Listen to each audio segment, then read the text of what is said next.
Iya, sama bilang ini.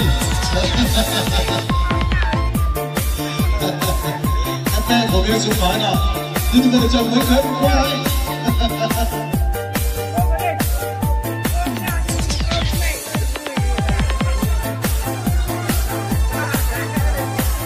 Anh có mình đúng không? Vâng, xin mời anh cảm ơn cùng trở về sân khấu ạ. Chắc chắn là sẽ là đại diện của gia đình rồi, mà sẽ có người phát biểu. Và đang kính thưa quý vị khách quý thân mến.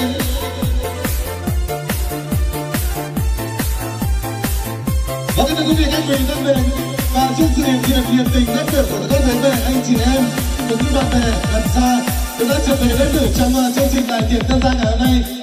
Và để cùng chào đón những diện diện của quý vị khách quý, thì đại gia đình cũng đã chuẩn bị đến bàn tiệc hạnh phúc về với thương. Hôm nay đủ lễ được sắc sắc cùng chuẩn bị cho buổi tiệc ngày hôm nay ạ. Và quý vị khách quý, chúng ta đã thể đến những vị trí rồi.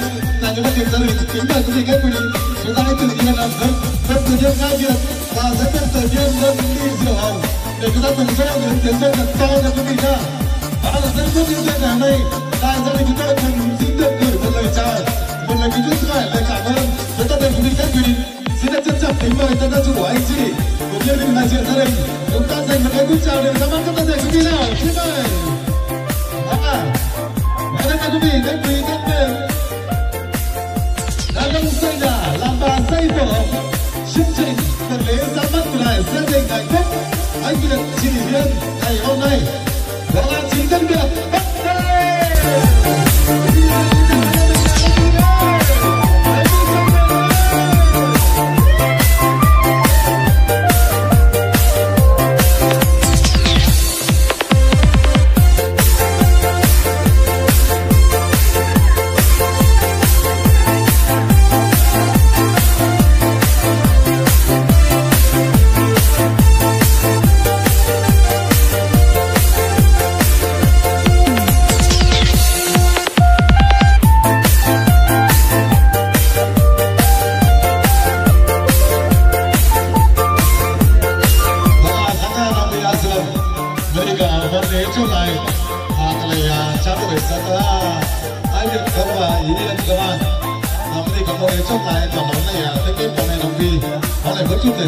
Trong phần vân là phát khẩu với máu tổng với ai hiện diện rất là có cho nên là sẽ là họ phần này có phần này của đất từ với mẹ phần thứ nhất phần này của nữ từ đến nay đó là này kiểm soát sân khấu được là ai lúc đó lúc đó là rất tốt để kiểm soát sân khấu là anh ta mình chỉ biết có một tổng sức là những cái phần này đồng ý đó.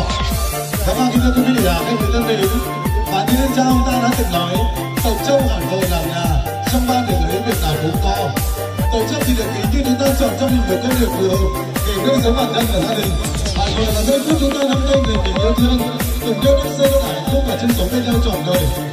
Và làm nhà thì sao ạ? Đúng ạ. Làm nhà thì ăn cư thì mới làm việc.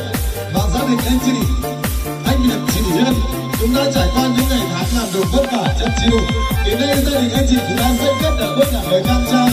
Một phần là do sự nỗ lực hết mình của bản thân và gia đình. Bên cạnh đó là sự giúp đỡ sẻ chia vật chất cũng như là tinh thần của các bên nội ngoại anh em hàng xóm láng giềng gần xa, và chúng ta cũng không thể quên được đến bàn tay khéo léo của những anh rửa dây, những cô gái phụ hộ đã cùng trở về đây và giúp đỡ tất cả mọi công việc để hoàn thiện được quân nhà ước mơ của anh chị trong buổi lễ ngày hôm nay. Và các quý vị thân mến, đúng là đã trải qua bao ngày tháng gian nan trong vất vả và lo toan hàng ngày, bây giờ của giấc mơ này ngôi nhà hạnh phúc tràn đầy yêu thương. Và các quý vị khách quý thân mến, hôm nay là một ngày đẹp trời, là ngày 29 tháng 12 năm 2024, và nhằm vào 29 tháng 11 năm Giáp Thìn, được gia đình anh chị đồng nhất cùng các bố mẹ cùng các con cháu long trọng tổ chức đại tiệc mừng tân gia ngày hôm nay. Và các quý vị khách quý thân mến, đúng là ngày vui giao truyền hôm nay, ngôi nhà mới từ đất này mọc lên, ngoài kia hoa nở hứa chen, trong nhà không cảm thêm mặn nồng. Và giây phút yêu thương ngày hôm nay thì không thể thiếu được những ý kiến, những lời phát biểu, những lời cảm tạ tri ân đến từ gia đình. Và các bạn ngay sau đây thì ban tổ chức tôi xin được trân trọng giới thiệu kính mời có vị đại diện của gia đình sẽ có những lời phát biểu cảm ơn với sự hiện diện của quý vị khách quý đã có mặt trong chương trình đại tiệc tân gia ngày hôm nay. Và trước khi những lời phát biểu của gia đình được có ý kiến có lời chúc với toàn thể quý vị khách quý, chúng ta cùng dành cho một tràng với các dân lớn quý vị ơi.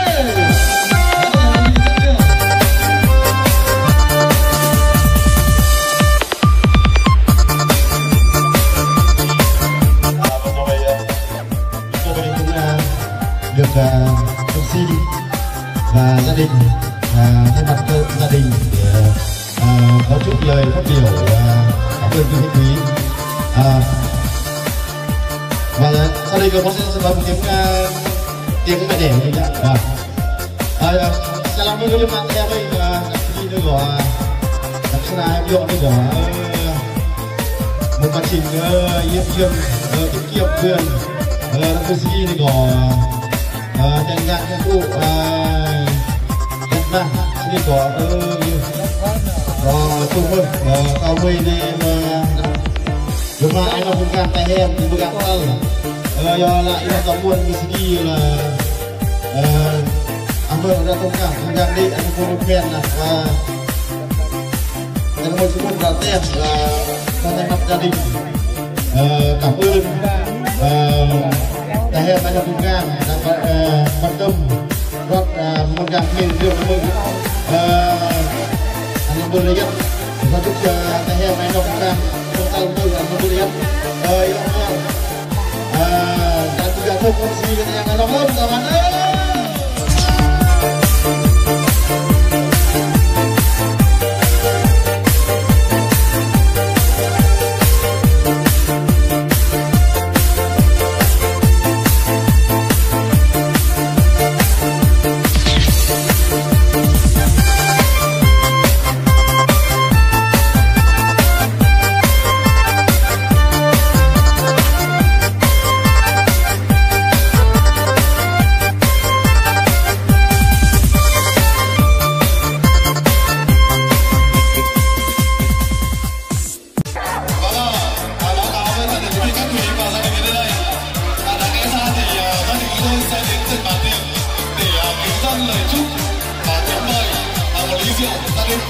Cho phép thì giây phút ở đây thì cho phép các món cùng với đại gia đình sẽ được đứng trên sân khấu được trân trọng bóng cánh mời tới tất cả quý vị khách quý đã có mặt tại buổi lễ ngày hôm nay.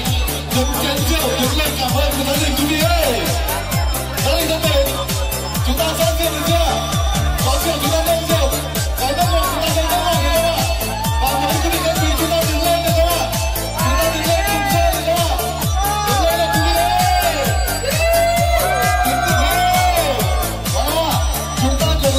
Một lời chúc tốt đẹp nhất tới đại gia đình hạnh phúc ngày hôm nay.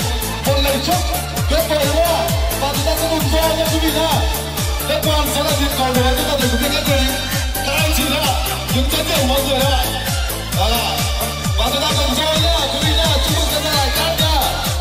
Chuẩn bị nào quý vị ơi, lại đi chuẩn bị nào. 1, 2, 3, 4. Chúc mừng tất cả đại cát.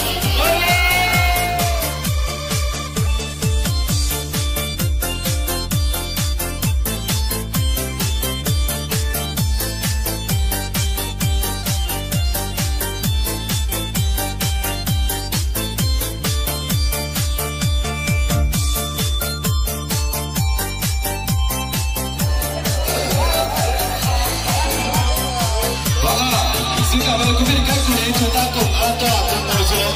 Cùng học tập chúc quý vị ngon miệng nha, cảm ơn quý vị rất nhiều. Vâng ạ, và ngay sau thì cũng xin chúc mừng, cũng xin cảm ơn sự hiện diện của anh Nhật Hon cùng bố mẹ hai vị gia đình. Thì bố mẹ với cả anh con thì sẽ cùng di chuyển xuống bên dưới cùng trở về mặt gia đình. Anh chị sẽ đã lại sân khấu. Vâng, xin cảm ơn. Và ngay sau đây xin được trân trọng giới thiệu đến mời quý vị khách quý, chúng ta cùng đến với chương trình tiếp theo, đó chính là chương trình tặng quà. Quý vị khách quý có những phần quà để được tặng tới gia đình. Những MC giới thiệu chúng ta cùng tiến lên sân khấu để tặng quà. Và món quà thì các bạn sẽ mời được 2 món quà một cả. Bạn chốt rượu vừa nãy được ạ. Xin mời bạn sẽ cầm một cái rượu lên sân khấu để hỗ trợ đến quà nhỉ. Ai lên tặng quà thì sẽ có 2 chén rượu. Có 1 chén rượu, có 1 chén rượu. Em ơi 2 chén thôi cũng được.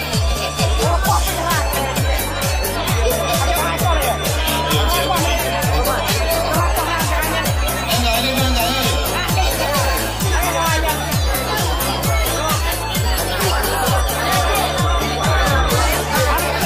Chúng ta sẽ có một lời cảm ơn. Em ơi giảm sâu nào, giảm sâu nữa. Giảm sâu nào. Và ban tổ chức tôi xin được trân trọng thông báo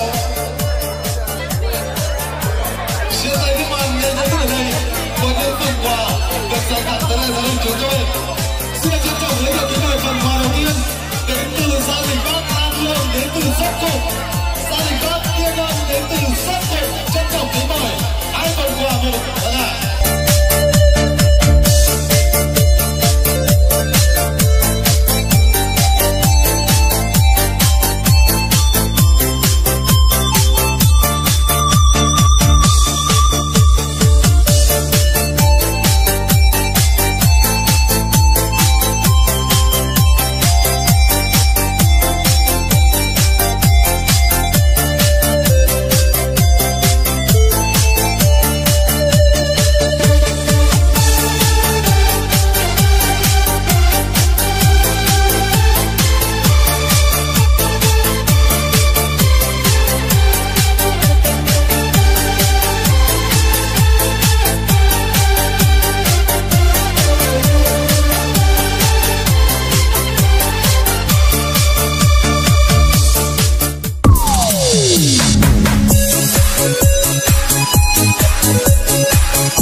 Xin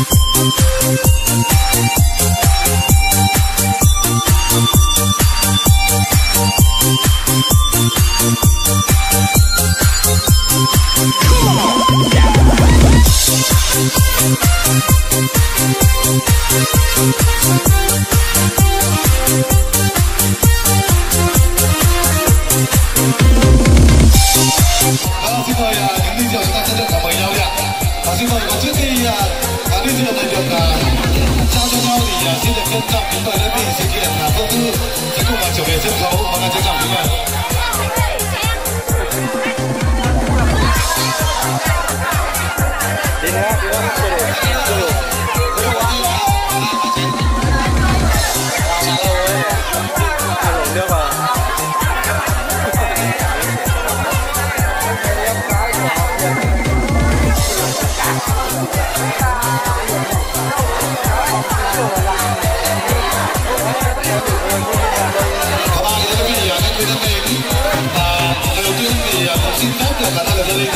Xin được chân thành cảm ơn với sự đồng hành mang đến một ngày vui thành công tốt đẹp cho gia đình.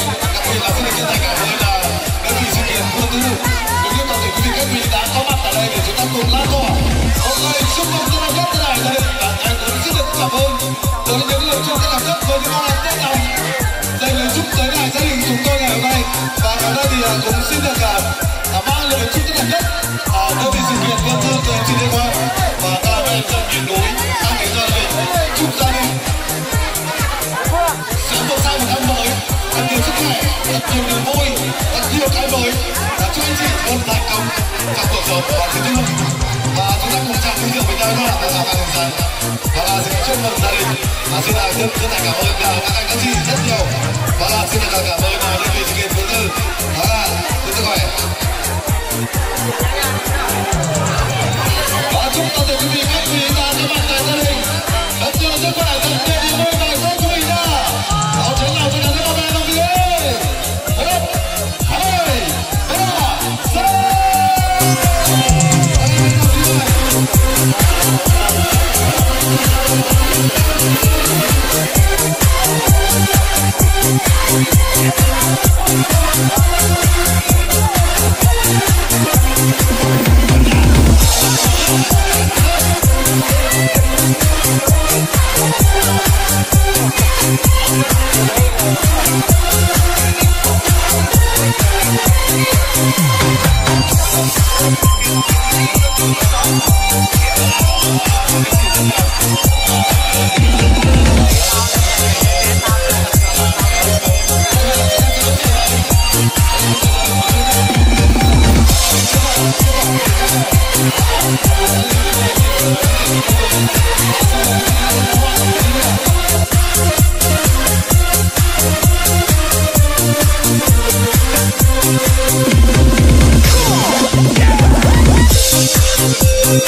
Come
on.